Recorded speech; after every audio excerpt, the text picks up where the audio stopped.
यीशु की कहानी के द्वारा हम आज से सुनने वाले हैं कि यीशु के आने के बाद दुनिया कैसे बदल गई, यीशु के आने के बाद हमारी ज़िंदगी में क्या फ़र्क पड़ता है, और यीशु के आने के बाद ईस्वी सन भी बदल गया। पहले यीशु मसीह के पहले हम बीसी कहते थे, यीशु मसीह के बाद हम एडी कहते हैं। तो भले दुनिया माने या ना माने, यीशु मसीह के बाद काल चक्र बदल गया। यीशु मसीह जो राजाओं का राजा, प्रभुओं का प्रभु, स्वर्ग और पृथ्वी का निर्माण करता जब इस दुनिया में आ गया, प्रियो, समय भी बदल गया। और जब वो वापस आने वाला है तो और भी समय बदलने वाला है। और इसलिए उसके वापस आने से पहले हमें यीशु मसीह के बारे में एक पूरी जानकारी होना बहुत ज़रूरी है। और इसलिए यीशु मसीह के जीवन के बारे में आज से हम पढ़ेंगे। आइए हम देखते हैं यूहन्ना की किताब का पहला अध्याय का पहला वचन यीशु के बारे में ये कहता है कि यीशु पृथ्वी पर आने से पहले कहाँ था और यीशु पृथ्वी पर आने से पहले क्या कर रहा था। आज इस वचनों में लिखा है, पढ़ते हैं। आदि में वचन था और वचन परमेश्वर के साथ था और वचन परमेश्वर था। आदि में का मतलब होता है कि किसी को नहीं पता कि ये आदि कहाँ है। मतलब परमेश्वर कहाँ से और कैसे उत्पन्न हुआ किसी को नहीं पता। ये सनातन परमेश्वर है। लिखा है आदि में वचन था। मतलब ये जो यीशु है ये वचन के रूप में आदि में था, परमेश्वर पिता के साथ था और वो परमेश्वर था। मतलब तीन बातें यीशु के बारे में बताई गई है कि ये जो वचन है ये पिता का वचन है जो आदि में था, सनातन से था, परमेश्वर के साथ था और परमेश्वर था। तो प्रियो, पिता और पुत्र जो वचन के रूप में यीशु पिता के साथ था और पवित्र आत्मा इस पृथ्वी पर उस गहरे जल के ऊपर मंडरा रहा था। और जैसे ही पिता ने वचन को भेजा, यीशु को भेजा स्वर्ग से, पवित्र आत्मा के द्वारा पृथ्वी पर नई सृष्टि बन गई। ये मैं क्यों बता रही हूँ, ध्यान रखना। यही चीज़ें जो उत्पत्ति में हुई थी वही चीज़ें आज भी वैसे ही हो रही है। तो आज जो वचन हमारे पास है ये वचन आदि में था, परमेश्वर के साथ था और परमेश्वर था। तो जो वचन आज हम पढ़ रहे हैं ये सनातन है, ये पिता के पास रहने वाले वचन है और ये पवित्र है और ये परमेश्वर है। तो जो वचन आप पढ़ते हो ये कोई मामूली चीज नहीं है, ये समझ लेना बहुत जरूरी है। आज जो हम वचन को कैजुअली ले रहे हैं, आज हम बहुत कैजुअली ले रहे हैं, बहुत कैजुअली ले रहे हैं। और इसलिए आज हमारे जीवन में वचन काम नहीं कर रहा है। एक तो हम उसको नजरअंदाज करते हैं, सुनते तो है लेकिन मनन नहीं करते हैं, मनन करते हैं लेकिन उसको जीवन में लेके नहीं आते हैं।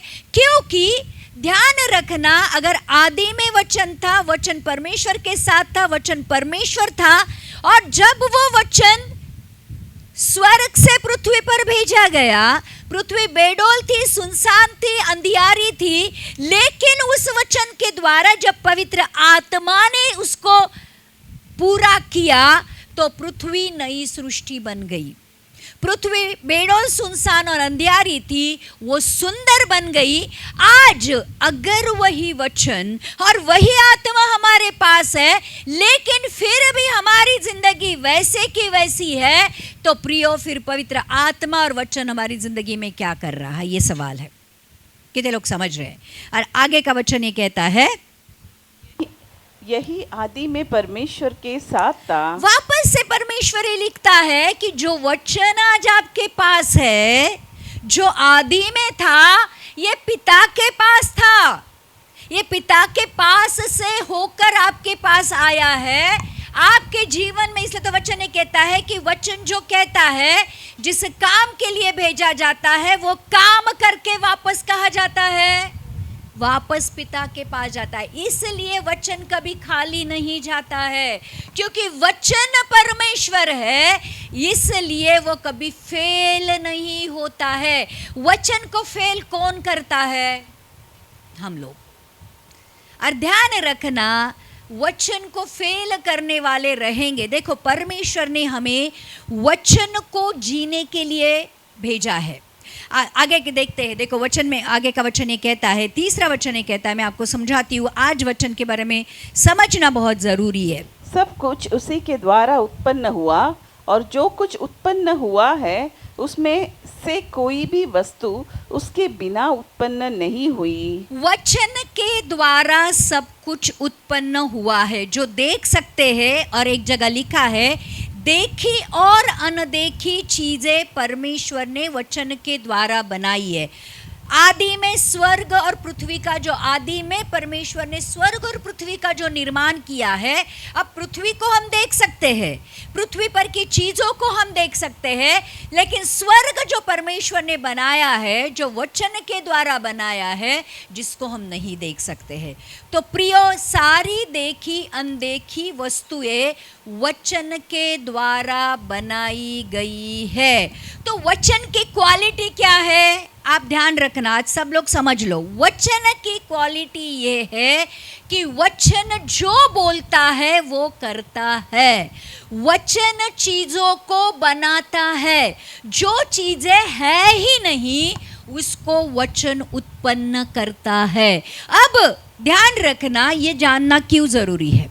ये जानना इसलिए जरूरी है क्योंकि आपके पास एक ऐसी ताकत है, एक ऐसी सामर्थ है, उसके द्वारा जो चीजें नहीं है वो आप आपके जीवन में उत्पन्न कर सकते हो। कितने लोग समझ रहे? क्योंकि आज भी वचन वैसा ही है, कल जैसे था वैसे ही आज भी है, वैसे ही कल भी रहेगा। वो ना बदलेगा और ना ही उसका सामर्थ्य कम होगा। और इसलिए यहाँ पर जानबूझकर परमेश्वर के वचन में ये लिखा है कि सब कुछ उसी के द्वारा बनाया गया। ऐसी कोई भी चीज नहीं है जो वचन के बगैर बनाई गई हो। तो आज आपके पास जो ये है, ये क्रिएटिव पावर है, क्रिएशन, उत्पन्न करने वाली शक्ति आज परमेश्वर ने आपके हृदय में और हृदय के द्वारा आपके मुंह में डाली है। और इसलिए जब तक आप वचन को आपके हृदय में नहीं भरते हो, तब तक आपके जीवन में वचन काम नहीं करता है। ध्यान रखना। एक बात और सुन लो, आज बहुत सारे मसीह हैं जिनके जीवन अभी तक नहीं बदले, या फिर थोड़े बदले हैं, थोड़े नहीं बदले। जो वचन आपने अंदर लिए हैं, वही वचन आपने जिए हैं। जो आपके अंदर आप नहीं लेते हो, वो आपके जीवन में काम नहीं करता है, क्योंकि जो हृदय में होता है वो मुख पे होता है, जो अंदर होता है वही बाहर आता है। अगर वचन अंदर है तो ही बाहर दिखाई देगा, अगर वो अंदर नहीं है तो उसका कोई भी नामो निशान आपकी ज़िंदगी में नहीं दिखाई देगा। और इसलिए प्रियो, आगे का वचन लिखा है, उसमें जीवन था और वह जीवन मनुष्य की ज्योति था। वचन में क्या है? जीवन। बोलो, क्या है वचन में? क्या है? जीवन था। जीवन है। जीवन मतलब जिंदापन, बराबर। अब पृथ्वी जो बेडोल थी, सुनसान थी, अंधियारी थी, मरी हुई थी, बराबर। लेकिन वचन के द्वारा पृथ्वी पर क्या हो गया? पेड़ पौधे उग के आ गए, पक्षी बन गए, प्राणी बन गए, मच्छी बन गए, यहाँ तक कि चांद तारे परमेश्वर ने हमारे लिए बना दे, और यहाँ तक कि परमेश्वर ने मनुष्य को बना दिया। मतलब वचन जीवन देता है। और इसलिए वचन ये कहता है, यीशु मसीह क्या कहता है? मार्ग, सत्य और जीवन मैं हूँ, पुनरुत्थान और जीवन मैं हूँ। जिसके पास पुत्र है उसके पास जीवन है, जिसके पास पुत्र नहीं उसके पास जीवन नहीं है। तो प्रियो, अगर आज यीशु हमारे पास है तो हमारे पास सिर्फ जीवन नहीं है, अनंत काल का जीवन है। इसलिए यीशु मसीह आने से पहले ये चेक करना जरूरी है, क्या मेरे जीवन में यीशु है? क्योंकि यीशु है तो ही जीवन है। कौन सा वाला जीवन? यीशु वाला जीवन, अनंत काल वाला जीवन। और इसलिए प्रियो देखो, अदन वाटिका में परमेश्वर ने आदम के अंदर जीवन की सांस डाली थी। कौन सी सांस? जीवन की सांस डाली थी, बराबर। और आदम ने उस जीवन को पाप करके मृत्यु में बदल दिया। अब आदम के अंदर जो मृत्यु आया था, उस मृत्यु में जीवन डालने के लिए यीशु मसीह स्वर्ग से पृथ्वी पर आया था। कितने लोग समझ रहे हैं? सबसे बड़ा उद्देश्य यीशु मसीह का इस जीवन में आने के, मतलब इस पृथ्वी पर आने के पीछे का ये था कि जो मृत्यु मानव जाति में आ गई है, उसको निकाल कर उसके मानव जाति में फिर से जीवन डालना है। तो प्रियो, आज अगर यीशु हमारे जीवन में है तो फिर यीशु वाला जीवन हमारे जीवन में होना चाहिए। कितने लोग समझ रहे हैं? बराबर। क्योंकि अगर यीशु को ग्रहण करते हो तो यीशु का जीवन हमारे जिंदगी में आता है। देखो, जिस किसी को भी ग्रहण करते हो विश्वास के द्वारा, देखो काफ़ी बार ऐसे होता है, जिस डॉक्टर के पास हम जाते हैं उस डॉक्टर के ऊपर हमें बहुत भरोसा होता है, बराबर। लोग कहते हैं कि आपके पास आके हम ठीक होते हैं, क्योंकि आपको डॉक्टर के ऊपर भरोसा होता है, डॉक्टर ने दिए हुए मेडिसिन के ऊपर भरोसा होता है। तो मुझे ऐसा लगता है कि आपका काम मेडिसिन से कितना होता है पता नहीं, लेकिन आपके विश्वास के द्वारा ज़्यादा होता है, बराबर। क्योंकि जिसके ऊपर आप विश्वास करते हो, वचन कहता है आप उसके जैसे बन जाते हो। ध्यान रखना, एक बहुत सामर्थ्य वचन लिख के रखो, वचन बाइबल में भी लिखा है, आप जिसके ऊपर विश्वास करते हो आप वैसे बन जाते हो। इसलिए पत्थर के ऊपर विश्वास करने वाले लोग पत्थर दिल होते हैं, बराबर। जिस किसी के भी ऊपर, शैतान के ऊपर विश्वास करने वाले लोग शैतान के जैसे होते हैं, और परमेश्वर के ऊपर विश्वास करने वाले लोग परमेश्वर के जैसे होते हैं। इसलिए अदन वाटिका में जो जीवन दिया गया था यीशु के द्वारा, वो जब उसने गवाया तो वही जीवन वापस देने के लिए यीशु इस दुनिया में आया। आमीन। और इसलिए देखो, यीशु मसीह के द्वारा सब कुछ बनाया गया है। एक जगह से लिखा है, वचन के द्वारा परमेश्वर ने सृष्टि की निर्मित की और वचन के ही द्वारा उसको संभाले हुए है। ध्यान रखना, अब हमारे जीवन में भी हम जो पापों के कारण मरे हुए थे, बराबर, हर एक इंसान जो आज इस जगत में आता है वो ऑलरेडी मरा हुआ है आत्मिक तौर पर। और इसलिए वचन ये कहता है कि जब तक आप नए सिरे से जन्म नहीं लेते हो पवित्र आत्मा के द्वारा, तब तक आप आत्मिक तौर पर जिंदा नहीं हो। और इसलिए यही वचन जिसने स्वर्ग और पृथ्वी का निर्माण किया, वही वचन अब हमारे अंदर रहकर परमेश्वर वाली सृष्टि या परमेश्वर वाला जीवन उत्पन्न करता है। कितने लोग समझ रहे हैं? और इसलिए यीशु मसीह में आने के बाद लोग बदलने लगते हैं या बदलने चाहिए। कितने लोग समझ रहे हैं?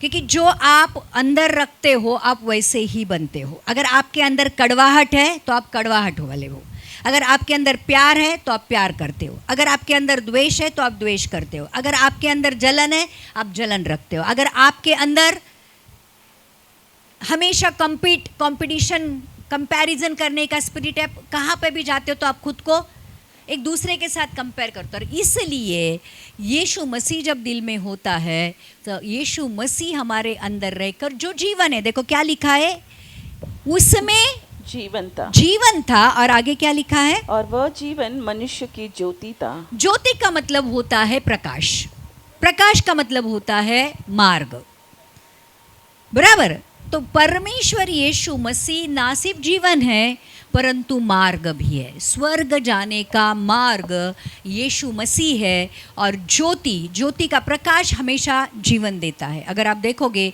अगर इस पृथ्वी पर अगर ब्लैकआउट किया जाए सब कुछ मर जाएगा। वनस्पति भी किसको देखकर बढ़ती है? प्रकाश। वनस्पति भी किसमें अन्न पैदा करती है? प्रकाश में। तो प्रकाश है करके जीवन है। और इसलिए यीशु मसीह मार्ग है और यीशु मसीह सत्य है। तो प्रियो, और आगे का वचन लिखा है, ज्योति अंधकार में चमकती है और अंधकार ने उसे ग्रहण न किया। देखो, यीशु मसीह इस दुनिया में आया जीवन देने, जीवन बनकर, ज्योति बनकर, लेकिन इस दुनिया के अंधकार ने, इस दुनिया के पापी लोगों ने उसको क्या नहीं किया? ग्रहण नहीं किया, क्योंकि उनको अंधकार पसंद था। और इसलिए आज भी जिन लोगों को पाप में रहना पसंद है, वो लोग यीशु को पसंद नहीं करते। ध्यान रखना, जो लोग पाप पसंद करते हैं उन लोगों को, देखो इसलिए काफ़ी सारे पाप अंधेरे में होते हैं, बराबर। लोग अंधेरा, जिनको जो पाप करते हैं उनको रात होते ही अच्छा लगता है, उनको अंधेरा अच्छा लगता है, बराबर, क्योंकि वो अंधेरे वाले लोग हैं। लेकिन जो लोग ज्योति में चलने वाले होते हैं उनको उजाला अच्छा लगता है। और इसलिए प्रियो, वचन ये कहता है कि जिनको यीशु पसंद नहीं है वो अंधकार से प्यार करते, वो यीशु को स्वीकार नहीं कर सकते, वो यीशु को अंदर नहीं ले सकते, वो यीशु के साथ जी नहीं सकते, क्योंकि उनको पाप पसंद है। और इसलिए बहुत सारे लोग यीशु को बारे में जानते ज़रूर है, लेकिन उसको स्वीकार नहीं करते हैं। तो पहली बात हम लोगों ने क्या देखी यीशु के बारे में? यीशु कहाँ था? इस दुनिया में आने से पहले यीशु कहाँ था? स्वर्ग में था। किसके साथ था? पिता के साथ था। और वो क्या था, उसके बारे में क्या लिखा है? वो परमेश्वर था। ओके, दूसरी बात, ये सृष्टि की निर्मित किसके द्वारा हुई है? यीशु के द्वारा हुई है। जो कुछ भी हम देखते हैं और नहीं भी देखते, वो किसने बनाया है? यीशु ने बनाया है। यीशु क्या देता है? जीवन देता है। यीशु क्या है? जगत की ज्योति है। और वही स्वीकार कर सकते हैं जो उससे प्यार करते हैं। इस दुनिया में अंधकार है, लेकिन लोगों ने, ज्योति अंधकार में चमकती है और अंधकार ने उसे ग्रहण न किया, अंधकार ने उसको अपने अंदर आने न दिया, अंधकार ने उसको स्वीकार नहीं किया। तो प्रियो, आज जितने भी लोगों ने यीशु को स्वीकार किया है, उन्होंने उसके जीवन और ज्योति को अपने अंदर लिया है। और अगर यीशु आपके जीवन में है तो धीरे धीरे, जैसे पृथ्वी को परमेश्वर ने 6 दिन में बनाकर कंप्लीट किया, अगर यीशु आपके जीवन में है तो अच्छा काम उसने आपके अंदर रहकर शुरू किया है, उसका आना होने तक वो पूरा करेगा। और इसलिए यीशु अंदर होके भी अगर जब तक हम उसको अपने अंदर काम नहीं करने देते, तब तक हम नई सृष्टि बन नहीं सकते। आमीन। इतनी बातें समझ में आई यीशु के बारे में?